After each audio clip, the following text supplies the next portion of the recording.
Welcome to Joshua Shultz's podcast. We'll be covering entertainment, movies, photography, TV shows, and health. Welcome to the podcast. Please tell everyone your name and a little bit about you. Yeah. Hi, I'm Dr. Sian Proctor, and I was the mission pilot for Inspiration 4, the first all-civilian mission to orbit. So in 2021, I spent 3 days in space, and I became the first artist selected to be an astronaut, and also the first commercial astronaut mission pilot for a woman, and the only African-American woman to be a mission pilot so far. And so I'm excited because as a result of my mission, my SpaceX spacesuit is now going on display in the Smithsonian Air and Space Museum. Jeez, that's like so much cool in one statement. Obviously, as an artist, my first thought is first artist in space. That's like a piece of history that now lives forever, which is incredible. Yeah, and there have been artists, but they went to space as NASA astronaut engineers and painted in space, and art was a part of their narrative. But I actually was selected as an artist and a poet to go to space because I won a Twitter contest to space. Who knew that you could win a 3-day Twitter contest to space? But yes, I did. And it's because I wrote a poem called Space to Inspire. And I read that as my entry for the contest, and I got selected. Jeez, that's so cool. Imagine that in today's world, going on Twitter, making some art, and then now you're in space. Yes, and as a result, I got to paint in space and draw in space. And so it really was a Willy Wonka golden ticket, moment, and then being able to capitalize on that as an artist by actually getting to paint and draw while I was up there. What did you do with the art that you created? Do you still have it, or is it? I still have it, and so no, a museum has not come asking for that yet. But I'm just super excited that the Smithsonian is putting my SpaceX spacesuit on display, and so I am going to go visit her every time I'm in DC. That's incredible.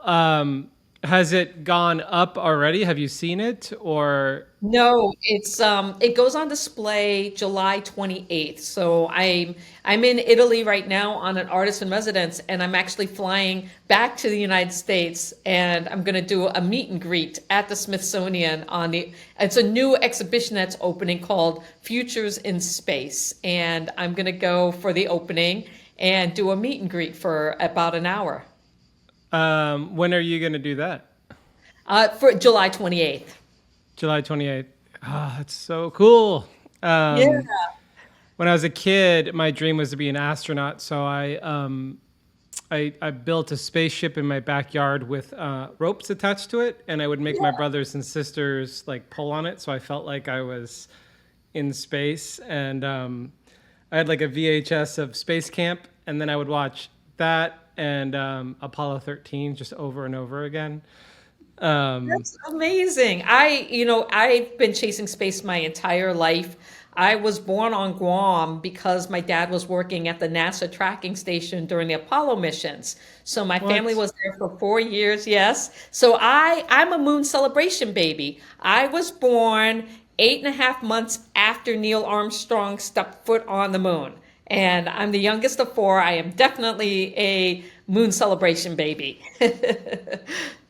Oh my God. I was obsessed with Apollo missions when I was younger. In fact, I just drove all over the country, and one of my favorite things, I think it's the 10 freeway when you first enter Alabama. No, maybe it's Mississippi.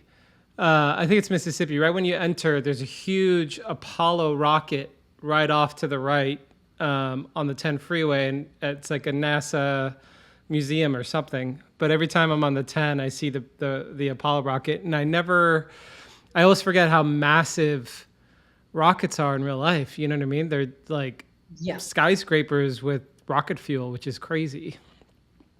It is. And now imagine, being in a tiny capsule on the top of a Falcon 9 rocket. And here's the great part. Okay, so I've been chasing space my entire life. Ever since I was a little girl, I wanted to be a fighter pilot and an astronaut because it was all about the right stuff. And so for me, that was the path. You became a military aviator. And so I was trying to do all the things to be able to go to the Air Force Academy. But back in the 80s, I got glasses when I was about 13, 14. And even though I was in the Civil Air Patrol and doing all these things, I knew that I could never be a military aviator back then because you needed to have 20/20 vision. And so I went off and became a geoscience professor, but I always had, this love of aviation and aerospace. So after I became Dr. Proctor, I went off and got my pilot's license when I was 35 years old. I got scuba certified. I traveled and taught around the world. And then when I was 39 years old, somebody said, NASA's looking for astronauts. You should apply. Like they saw me and my lifestyle and my love of aviation and aerospace. And like, you should apply. NASA's looking for astronauts. And of course, the imposter syndrome voice is like, they'll never select me. I'm just a community college professor. But I did apply. I applied, and out of thousands of candidates that year, this was the 2009 NASA astronaut selection process, I ended up making the first round interviews, the second round interviews, and it got down to a yes-no phone call. And astronaut Sunny Williams called me and told me, sorry, we didn't select you, please apply again. And I was 39 years old at the time in 2009. And I thought, wow, that was probably my last chance to be a NASA astronaut, maybe one day commercial space. And then, basically 12 years later, I'm training for the first all-civilian mission to orbit. And here's what's cool about it. Not only did I get selected and won a contest via Twitter, where my commander, Jared Isaacman, was like, congratulations, we picked you for the Prosperity seat. You're going to go to space. But then he was like, and I want you to be my mission pilot. And I was like, what? Say what? and so I went from flying a Cessna 172 to a Dragon capsule. And we launched to space September 15th, 2021 from Kennedy Space Center and Launch Pad 39A, the same launch pad that sent the Apollo astronauts to the moon. Jeez, that is incredible. It is. I can't make it up. It's like, wow, like my childhood dream. Both of my childhood dreams came true, to be a pilot and an astronaut. Yeah, that's what's crazy is all these statements are like, they're so incredible, it's hard to properly acknowledge it. Some people are like, oh, I did this movie or I did this project, but you wanted to go to space and then you piloted a rocket and you went to space. And what's the training like? Are you allowed to talk about that at all? Like the training to...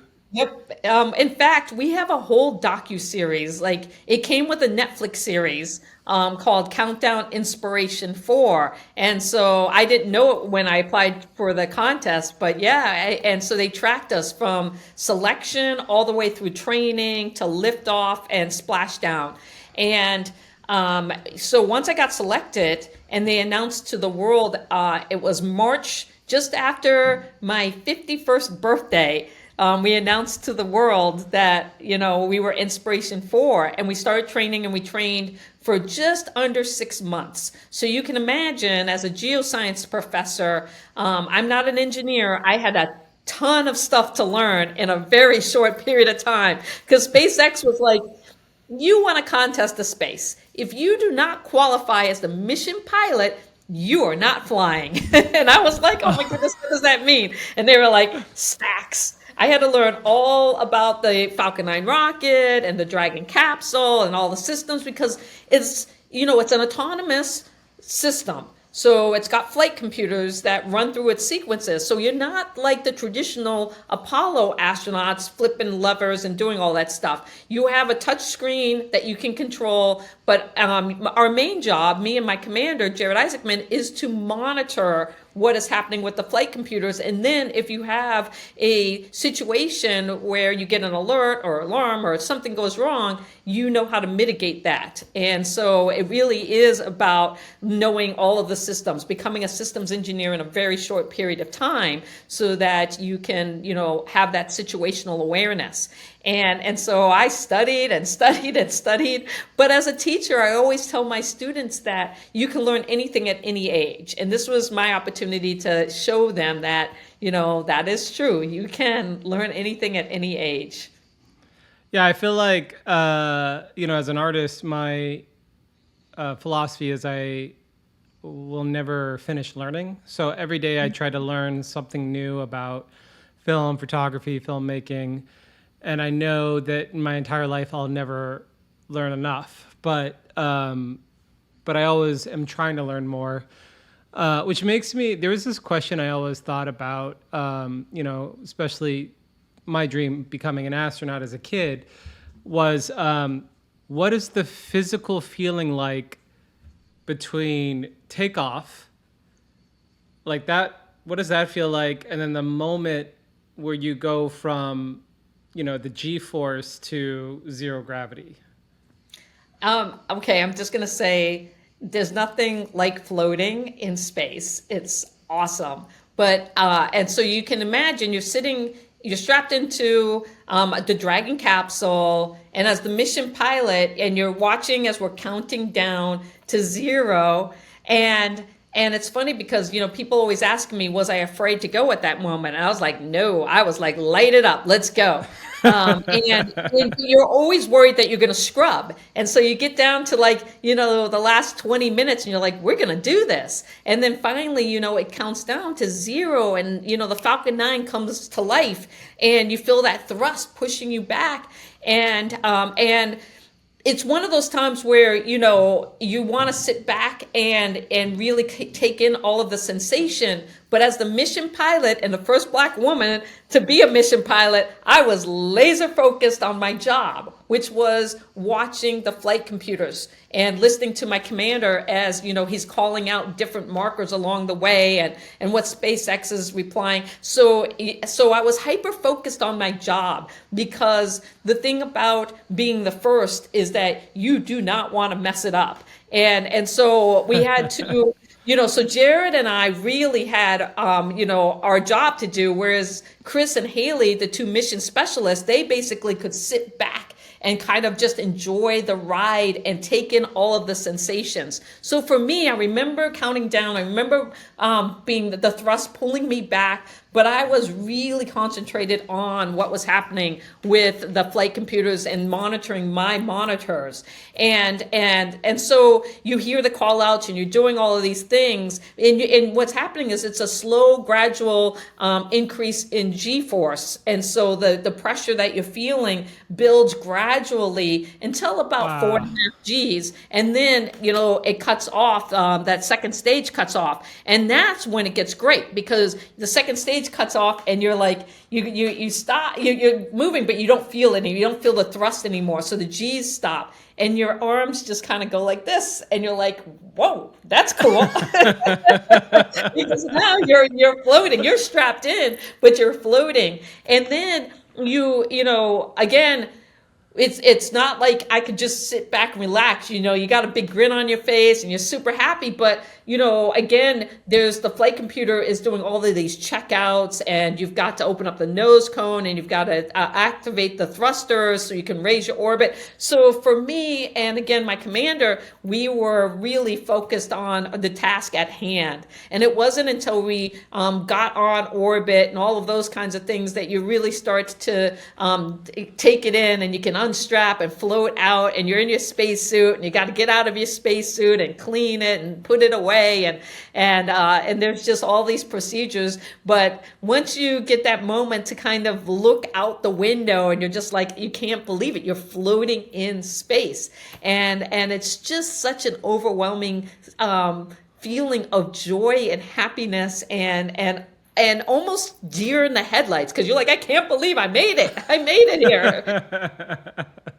That is crazy because even if you're on the launch pad, you can always, something can happen where you're not going to take off. And so finally, when the moment comes that you're taking off, I didn't think about that because you have a procedure and you're focused. You're so focused on the next task that it's not the same as just sitting back and experiencing the moment. I mean, this is a terrible analogy or comparison, but like when I photograph concerts, I am never sitting there enjoying the concert. I'm so technical in like composition and light and movement and this and this and this. So I experience concerts through my camera, or if I'm directing, you know what I mean? I'm creating an emotion, so I'm not necessarily experiencing it the way other people are.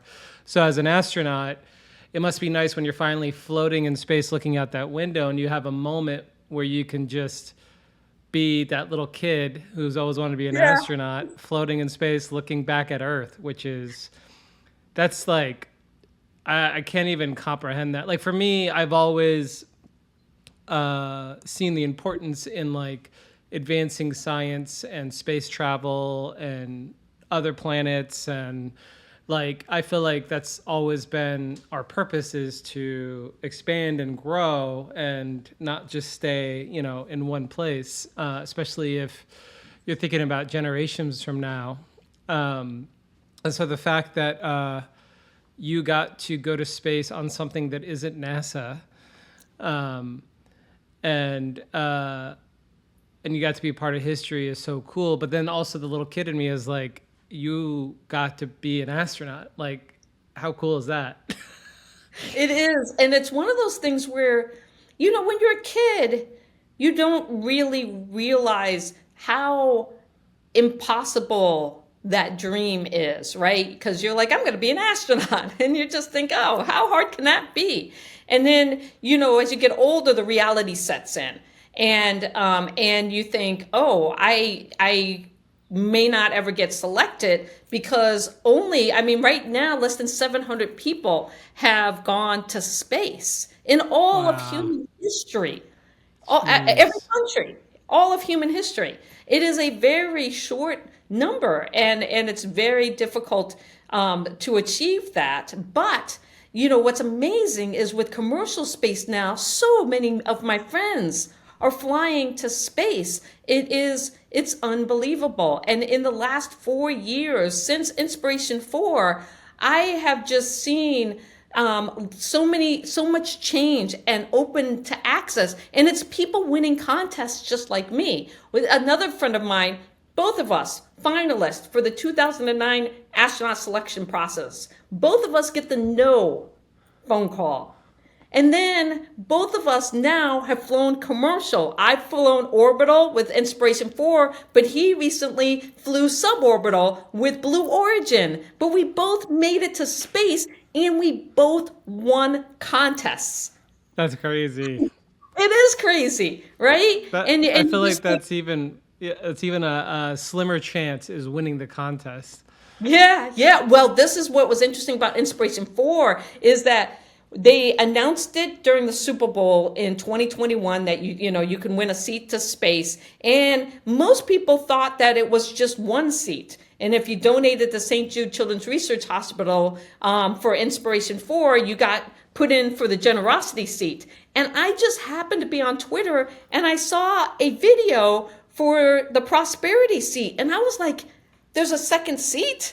And then I did some digging. And I was like, and the contest was only open for a month. So the number of people who put in for the prosperity seat was significantly less than the generosity seat, because most people didn't realize that there were two seats, and you had to be on Twitter. And if you weren't on Twitter, you just didn't know. That's the only place that the contest was offered. And then you had to do a little bit of work because you had to show that you're an entrepreneur. And so I opened up a shop, my Space to Inspire shop, as an artist, and you had to offer some service. And so there was work to get the prosperity seat. But very few people, I think like around 200 people was all that applied for that one seat. So it was like a 1 in 200 shot. And I mean, out it's of 8 crazy. billion people. I know, because people just didn't realize, the contest was only open for a month. And I was very fortunate that right before it ended, I just thought, you know what? I tried to be a NASA astronaut as a teacher and a geoscientist, but during COVID, I found my authentic voice as an artist and a poet. So I wrote this poem called Space to Inspire, and I read that as my contest entry, and then I won. Wow. That's unbelievable. Well, then here's another weird question. Is there anything that you learn? Like, I always imagine, like for me, I just traveled all over the country doing projects, and I always get perspective on life and the world. Just that little travel, meeting people from all different walks of life and experiences. It tends to give me more empathy and love for people. Was there anything that profoundly changed you, before being in space and then after being in space? Oh yeah. Oh yeah. And so when you get that, golden ticket, you're just filled with gratitude. You also have a lot of like fear that you're going to lose it. It's going to slip through your fingers. You got to go through medical and you're like, oh my God, I'm in my 50s. Are they going to find something medically wrong with me? And you're like, ooh, made it past that check mark. And then you've got to go and you've got to qualify for your seat, and you're studying, you're like, oh my goodness, what if I can't learn all of this material? But then you check that box. And so there's a lot of like, I just want to make it to space, right?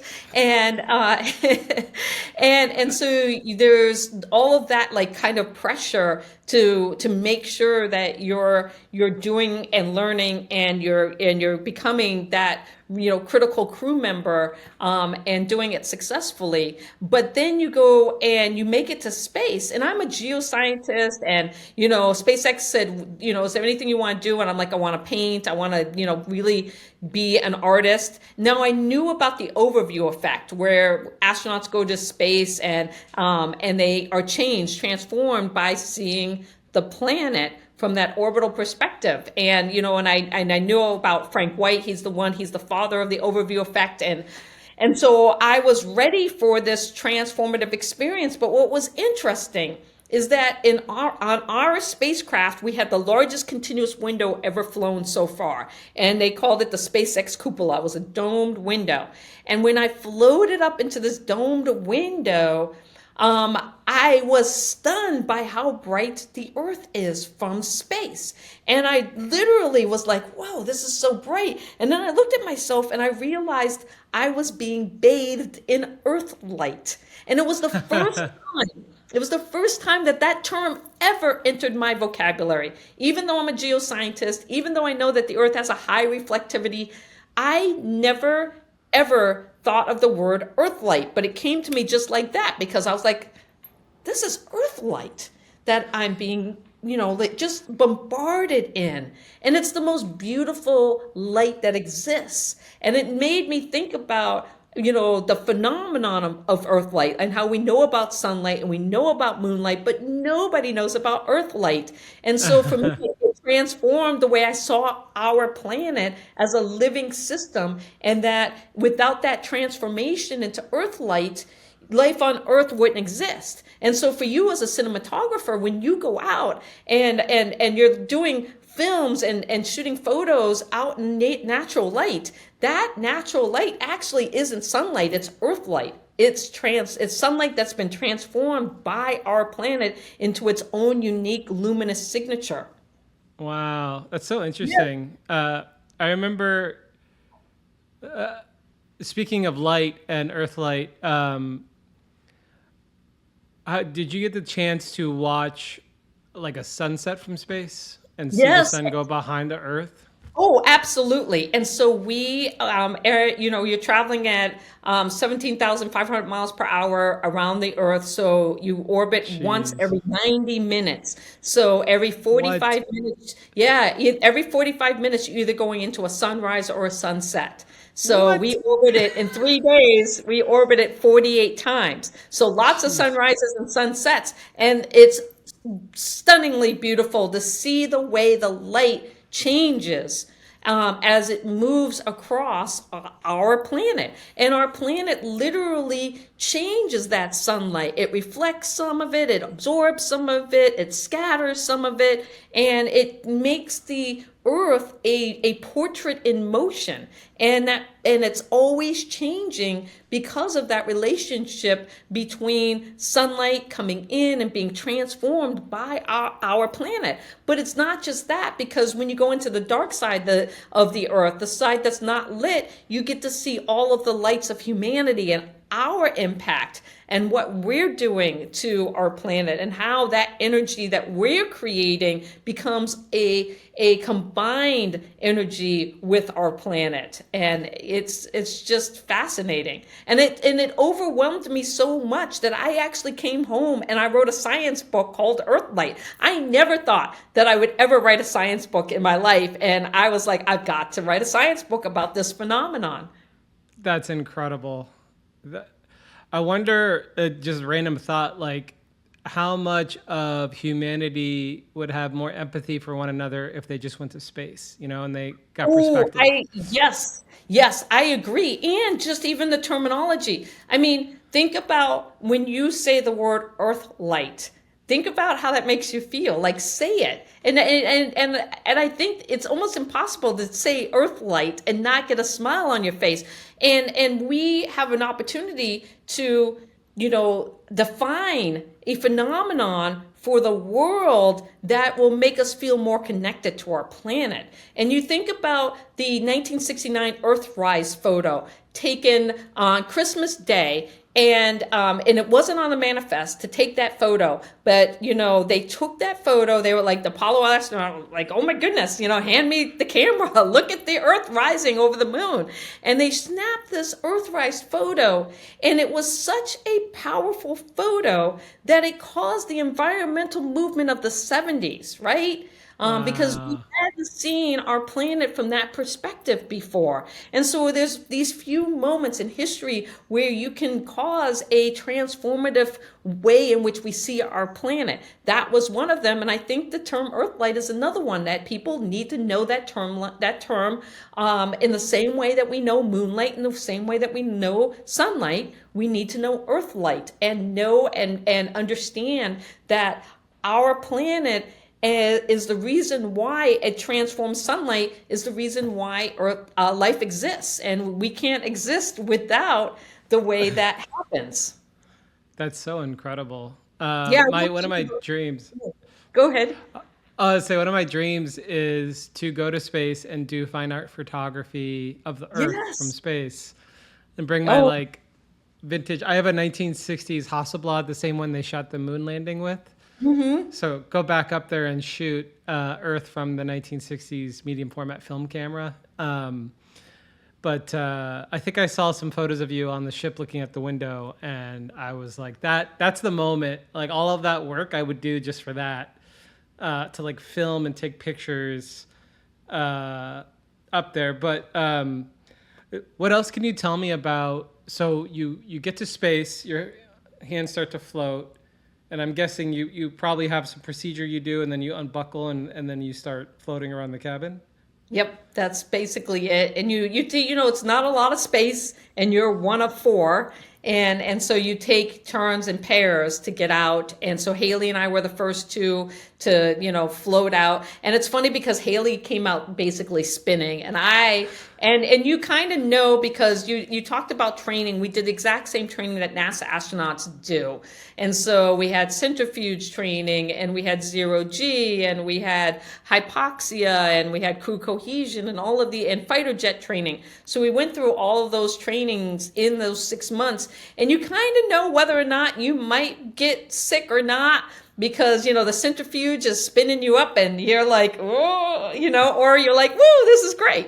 And so I was one of those people who was like, oh. And I normally don't get sick, like on roller coasters and doing aerobatics and airplanes and stuff. But as I've gotten older, I've gotten more sensitive to motion sickness. And so I was a little concerned. And of course, when I got out and started floating, and all the fluids shift, and you get nasally and a little bit of a headache, and your stomach kind of goes, you know. But nobody on our crew threw up. It's literally 50-50 if you're going to get space sick or not. And none of us threw up, but two of us didn't feel our best. And we have a saying, better living through chemistry. So we took shots to be able to cut the edge of the nausea. And so I was like, hit me. Give it to me. And then I felt fine after that. And you can kind of get going with your tasks and doing everything. But it is that everybody suffers some form of space adaptation. It's just to what degree? You know, do you have a bad headache? Does your back hurt because your spine elongates and you become taller? Like there's all these little things, or you might get nauseous. Some people do throw up. So your first day getting on orbit, you're managing that space adaptation along with floating and all of your chores and your tasks that you got to do that first day on orbit. And so it's a lot. And then the second day, you sleep, you go to bed, and there's definitely something magical about floating and sleeping, because we slept 3 days because we're in space for 3 days, and you never think about needing a pillow or anything, but you tether your sleeping bag to your seat, and then you slide in so that you're not floating around bumping into each other, and you just float and sleep. Whatever position you're in, that you just stay there. What are those dreams like? Did you have any weird dreams while floating in space? Okay, so I normally remember my dreams, but the 3 days that I was in space, every time I woke up, I had spatial disorientation. I would wake up and I'd be like, you're floating, you're like, what is going on here? So all of my dreams just got wiped out just because you're like, wait a second, where am I? Oh, I'm in space. Okay, that's why this looks so weird. But when I came home, 2 weeks straight, every single night I dreamt about floating in space once I was back on Earth. For 2 weeks, my brain was trying to figure out like what just happened. And the only way that I can categorize how it felt is when I came back from space and my brain tried to reconcile this experience that I just had. Think about the best dream you've ever had that you woke up from and you so long to go back to sleep and back to that dream. When you wake up, you're like, oh, no, I want to go back. That's the way it feels. It feels, my brain has categorized that experience like it was a dream that you just woke up from that you want to go back to. And now it's real, but it feels dream-like when you come home. And I think that that's just because your brain doesn't know what else to do. And even though it was real. And I think that that's why a lot of astronauts want to go back for a second time, because they're like, this was the best dream. It was real, but it feels like that dream you want to have again. And you're like, come on, I want to go back. Was that real? Let me go back. That makes sense. Did you have any special phone calls or anything that happened while you're in space? Yes. Okay. So, first of all, there's a couple of special phone calls you do. And so the first one, you're sitting at SpaceX's headquarters and they're like, okay, the day you launch to space, there's a phone at Kennedy Space Center that you get to make your last call from. It's tradition. Even the Apollo astronauts did it. That's how old this phone is. And you get to call one person before you blast off. Like you're literally in your spacesuit. You're about to go in, get strapped into the rocket. And there is a phone at Kennedy Space Center at the launch pad for you to make that last call. And they're like, who do you want to talk to? And so I'm sitting here in this call, in this conference room, and I'm like, well, my parents have passed away and I'm divorced. Funny thing is I got divorced in 2020 and then I went to space. So it worked out just fine. But I didn't have a husband anymore and I don't have kids. So I was like, well, I don't want to talk to my siblings. And they're like, well, who do you want to talk to? And I'm like, I want to talk to Michelle Obama. and they made it happen. Now, because of a friend, they were like, I think we can make this happen. And so I was able to talk to Michelle Obama. But here's the kicker. Because we had a Netflix series, the phone call you make at the pad is very personal. Nobody can hear it. Nobody can be a part of it. It's just you and whoever you're talking to. So Netflix said, can we do it the day before you launch the space so your entire crew can be part of it? And I was like, of course, you know? And so if you watch the Netflix series, you'll see me and my crew talk to Michelle Obama. But the reason why was because I'm like, I want to talk to Michelle Obama, somebody who inspired me.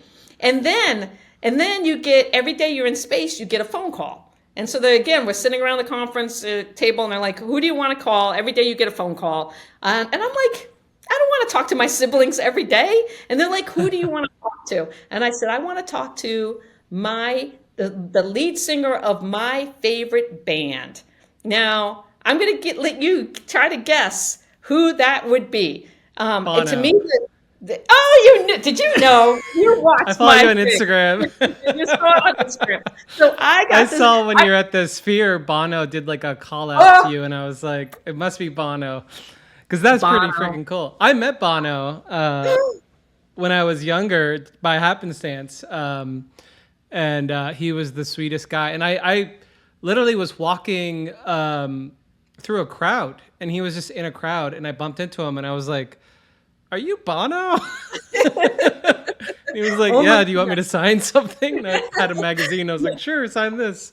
He was so I sweet. think I've never met him, but a friend of a friend was like, "Yeah, we can call. You know, Bono can call you." And so he agreed to talk to me, and he called me. I'm in, SpaceX to Dragon Capsule, hold for Bono, and you're like, "Oh my God, Bono's calling me. You're floating in space." Talked to him for about 20 minutes, and then he was like, Sian, I've been listening to this album, and I'm gonna send it to you. So when you get back from space, you'll have it. And I completely forgot. And you return from space, and all these people have sent you all kinds of packages and stuff. And so I'm doing an Instagram live, and I get this like thing and this rectangular package. I'm like, what is this? And I open it up, and it's an album. And I'm like, who sent me an album? Because I had forgotten. And then I was like, I paused and I go, wait a second. And then sure enough, I open up, there's a note from Bono saying, welcome back to planet Earth. And I was like, oh my goodness, Bono sent me an album.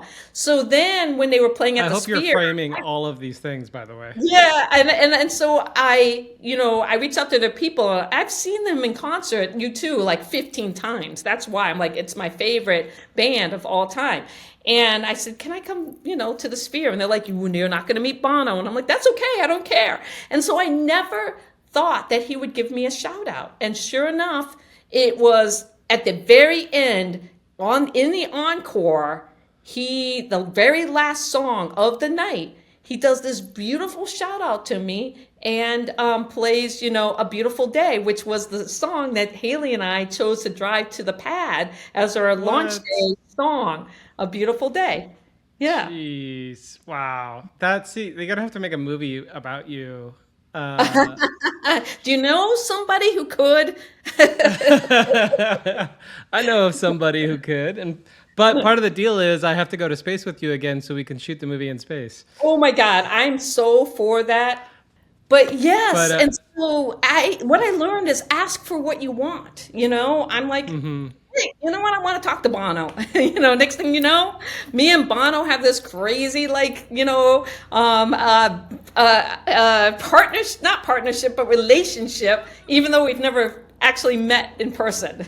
I feel like you guys will meet. Is there any other phone calls that you had while you were in space? The other two were, I talked to my siblings, but we did things like we made a phone call to St. Jude Children's Research Hospital because our mission was to raise 200 million for St. Jude to help end childhood cancer. And my crew member Haley Arsenault is a childhood cancer survivor. She works at St. Jude Children's Research Hospital, and so that was by far the most special moment, was talking to those kids who were battling childhood cancer. And so Wow. Yeah, and so we have an Inspiration for research building now at St. Jude Children's Research Hospital because in the end we raised just shy of $250 million, the largest fundraiser in their Jesus. history. Jesus. That's huge. I recently did a music video for a punk band, and it was Hmm. a very inspiring song. Basically the message was like, what would you do for the person you love? Would you stay up all night to fight for their life? And we kind of had like an anti-cancer music video, and so I shot it in the cancer wing of a real hospital in Texas, and I had this kid star in it who had just beat cancer. And at the end of the music video, he rings the bell because he beat cancer. And just sitting there talking to him, finding out that like almost all his friends, because all his friends were cancer kids in the hospital, and a lot of them had passed away. And and he had made it, and he wanted to kind of fight to save other kids. And like there was a moment I learned that going back to humanity, that we hear so much negativity and stats that sometimes we don't understand the gravity of them. When you just hear a number, you think, oh, but then when you meet the people and you go through that experience, and you listen to what they went through, it I don't know, for me, it gives me a lot more empathy for the situation and wanting to end it. So that's incredible that you not only got to live your dream, but then use the momentum of that to do something to save lives. Yeah, I totally agree. I am so proud of, and this was all my commander, Jared Isaacman. His vision for Inspiration for him reaching out to St. Jude Children's Research Hospital, him saying, I wanted to buy a childhood cancer survivor. Haley Arsenault was gifted the Hope Seat, and she is amazing. And, because of her experience with St. Jude, she grew up and became a physician's assistant, and she works there to this day. And just being able to talk to, these kids who are just, have been dealt a terrible hand with childhood cancer. And like you said, some of them aren't going to survive. And anything that we can do to help increase the chances of survival, like the day that, no kid will ever die from childhood cancer is what we really want. And to be part of this mission of inspiration and hope for these kids is really the gift, I think. I agree, and I think I've been reading some stuff recently about like gene editing and stuff, and there's seems to be some major breakthroughs in getting rid of cancer. And on top of that, all of the efforts to clean up our food and Mhm. chemicals that we live around. And almost died in 2023 from blood clots all over my body, and ever since then, I've become very obsessed with health. Wow. Um, yeah, so and it is incredible how much you can transform your body just with the food that you eat and your lifestyle. Um, Yep. I'm and going through that too. Thinking about that, particularly as you become a seasoned individual. But I've been gluten free because of what's happening to our food in the United States. And here in Italy, I've been able. I just had pizza today, and feel fine. But boy, I had such a bad sensitivity to gluten. I mean, I was frying my brain, and yeah, I didn't realize I had a sensitivity to gluten until I went through all of this food elimination. Here I am in my late 40s, and I had just been, so much inflammation. When I went gluten free, I dropped 15 pounds in 2 weeks. That was just inflammation in my body. Yeah. wow. Yep, and I was So, getting these terrible headaches, and now hardly ever get them. yeah. Side note, I'm gonna give you a list of food in Italy to ship to me. Oh, I tell you, it's like the bread, the pasta made fresh. It's just so good. But also, you're right. Like I stopped drinking. I've been trying to like have this really like healthier better, slowed down, working on my breathing. One of the things I never realized was just how shallow of a breather I am. Like just the stress of living and I think, when did this happen to me? When did I not know how to relax? When did I, enter this perpetual fight and flight mode and living with so much anxiety? But as you know, as a person of color in the United States, as a black woman, it's not easy. Let me tell you, people. You may think it's easy, but it ain't. We are the lowest paid demographic, even though a lot of us are very well educated. We are twice as likely to be unmarried than our white counterparts. If you're a well educated black woman, it's a tough road.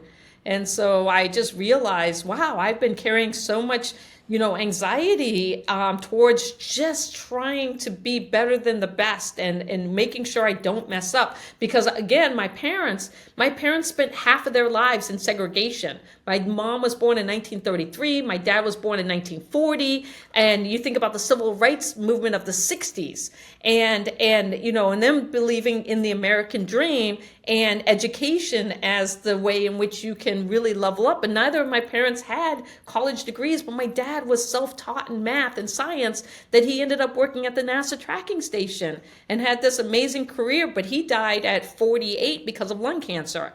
And so he never got to see me achieve my dreams and those hopes, because I was 19 at the time when he passed away. And Jeez. but yeah, and a lot of times they don't think about the fact that, for African Americans, a lot of times by the time I turned 50, both my parents were gone. And you find that your life, compared to other people that around you, is so different because their parents are both still alive, and they've had generational wealth, and they've had opportunities and things that you've really kind of struggled as a demographic to achieve, and I think that sometimes people don't realize that. Well, I think what's brilliant about you is that, because the older I've been getting, because I'm older than most people think I am as well, because you look extremely young. But I have learned that like we go through trauma. You know what I mean? Like life sometimes beat you up. Absolutely. Like I remember my career was like at an all-time high, and then the pandemic hit, and everything went away. And then I almost died, and then it cost me over 130 grand to get healthy again. And Yes. then next thing and next thing and next thing. But one of the biggest lessons I learned was when life and trauma hits you, you could go one of two routes. You can either be a victim and be a professional victim, or you can decide to overcome all odds. And like what I was saying about what's brilliant about you is, despite everything, you went to space and you made history and you accomplished all these things, and you didn't decide like, hey, I'm going to be a professional victim. I'm going to be the captain of my own ship, literally. And I'm going to make history, and I'm going to overcome, and I'm going to inspire, and I'm going to help people. And I think I really admire people that do that, because even when things were being destroyed for me, I never wanted to be a victim. It was like, okay, well, Right. how can I fix this? How can I overcome this?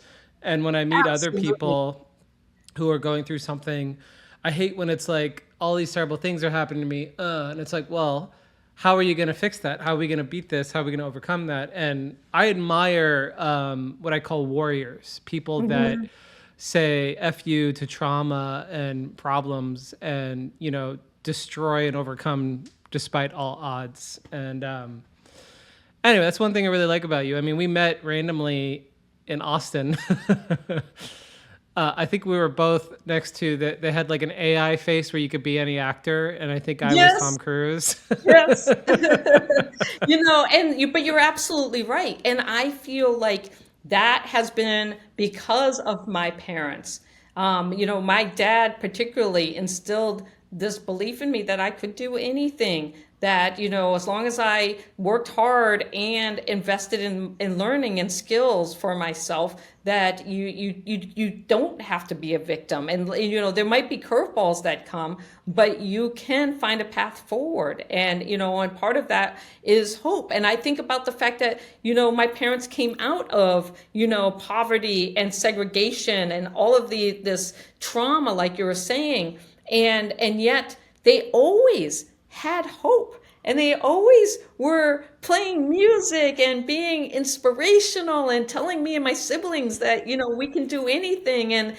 But they were actively trying to make not just their lives better, but our lives better. And I remember my dad, it was all about education. Like, how do I put you in the best schools? And even though, when you go to a school where we graduated with about 750 kids in my high school, and I could count the number of people of color on one hand. And you come in, and we were the first Black people to move into our neighborhood and on our street. So that whole Jefferson's thing, moving on up. But you're amazed at, like, the reaction of people until they get to know you. They are so fearful of just, these stereotypes. And then you break down those stereotypes because you get to interact and you get to show and be like, yeah, no, we want the same things. And that's how you change. That's how you grow. And I got to hand it to my parents for, willing to do that, willing to go into these spaces where it was uncomfortable, and that they were breaking barriers for me and my siblings. And because they knew the power that education would get us. When you go to a top high school and then you're able to go off and learn other new skills and get confident, to be able to go and achieve these dreams. And I feel so fortunate that I have that mindset, and I know that you do too. That you're able to overcome, those challenges that are thrown at you. But I gotta hand it to you. One of the big things too is having those active allies, those people who are willing to have power and position to change lives. Jared Isaacman is one of those people.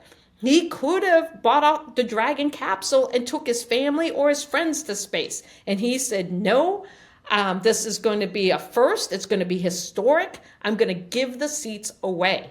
And he did it in a way that was inspirational. And when I think of billionaires, I don't think a lot of them would have made that choice. But he did. And that's when I look for those active allies. And now that I'm in a position of, I like to say, when you have great opportunity comes great responsibility. And so I've had this amazing opportunity in my life to do so many things, and that I have responsibility to help inspire and uplift and encourage, those around me and the next generation, that they too can reach, for the stars. That's incredible. So then my last question is, what's next for you? That's a great question. I am transitioning from being a geoscience professor after 26 years of being a full-time professor. I am retiring / recareering, because you don't make any money as a community college professor, so you got to recareer. But I'm recareering as an artist and a poet. I just published my book, Space Poet, and it's 42 poems. So if you are a Hitchhiker's Guide to the Galaxy person, then you'll know the significance of 42. But it's broken into pre-space, space, and post-space poems. Wow. And so I am on I'm doing an artist in residence right now in Italy. And I am also traveling and doing speaking engagements all around the world, trying to inspire people to believe that space can be a part of their life, and that when we solve for space, we're solving for Earth. That's incredible. Well, thank you so much for being on the podcast today. It's a huge honor for me, and I can't wait till we can hang out in real life. Yeah, me too. I'm looking forward to that. But wait a second, who's older, me or you? You now know that I'm 55. I am 42. Um, Hi, hey, it's your 42. You know what that means? That means no, that you're 42. Hitchhiker's Guide to the Galaxy. You've got to I'm watch gonna it. watch that after this. You watch the movie. The book is fantastic, but watch the movie because 42 is a significant year. When I was 42, I hiked the Camino de Santiago, which was a What? 500-mile hike across Spain. Yes. I Solo I hiked it. was I solo hiked it. I'm a massive hiking nerd. When I was younger, I was in the Boy Scouts, so I did all these week-long hikes, and so I love that. And ironically, 42 has been the most transformative year for me in my entire life. Like I've changed so much. I feel like I finally grew up, if that makes sense. So it Yeah. makes sense. But I'm gonna watch that movie, and I also would love to leave a link to your book in the podcast too, if anyone's interested in buying it and learning more about you. And I'm just I'm in awe of everything you do, and I'm so happy that I bumped into you randomly. Yeah, me too. Yeah, thank you.